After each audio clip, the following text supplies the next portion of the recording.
This Beyond Clean Articles on the Go feature is titled, People Actually Do Leave Jobs. Stop only blaming toxic cultures and bad bosses. Written by Hank Balch, founder and president of Beyond Clean. Every now and then, a little article or 2 or 300 will pop up on LinkedIn with some kind of variation of people don't leave jobs, they leave toxic cultures. Or people don't leave companies, they leave bad managers.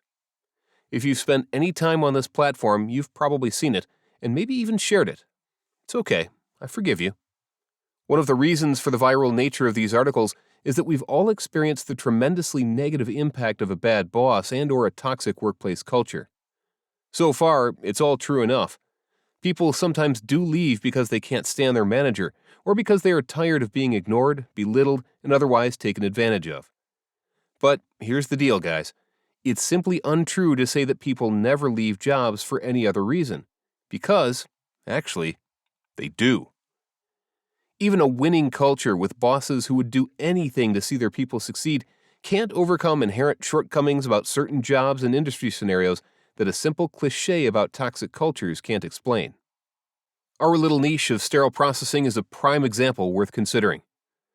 The work is hard: manual cleaning, lifting, pushing, loading, carrying, and standing for long periods of time. The work is dangerous. Sharps risk is a constant threat, with every imaginable bloodborne pathogen just waiting to pierce through PPE in the decontamination phase. The importance is paramount. Literal life and death hinge on our ability to adequately clean, inspect, package, sterilize, and store medical devices for every type of surgery under the sun, from appendectomies to heart transplants.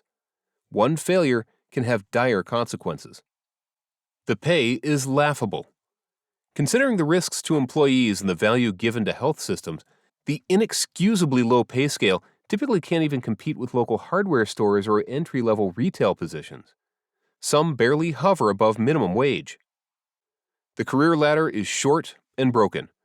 Growth in this industry is limited to different levels of technicians, 1, 2, 3, etc., supervisors, managers, and directors, with many facilities having only a single supervisor or lead technician.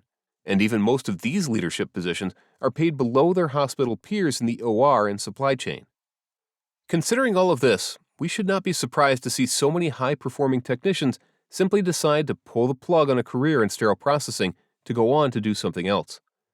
These folks aren't primarily leaving any broken culture or backward manager. They really are leaving a job. And who among you can blame them? If we want to stop this brain drain and talent drain from the CS/SPD industry, simply blaming bad cultures and bosses will never get us there. First and foremost, we need to honestly and earnestly take a look at the job itself and get to work fixing all the reasons that great technicians are leaving our department in droves. Are there HR reasons that people leave SPD? Of course. But they are not the only reasons, and I would argue they are not even the most important ones. It's easy to look at someone else and say, I can't believe they would treat a worker like that. It's much harder and more convicting to ask, why would anyone ever want to do this job in the first place?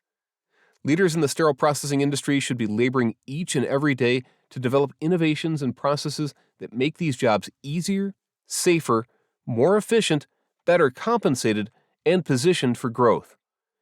There are all kinds of different jobs that someone could do to feel fulfilled and find purpose. Our challenge is to build an industry where the best and brightest want to come and stay in sterile processing, not get burned out and leave. What say you?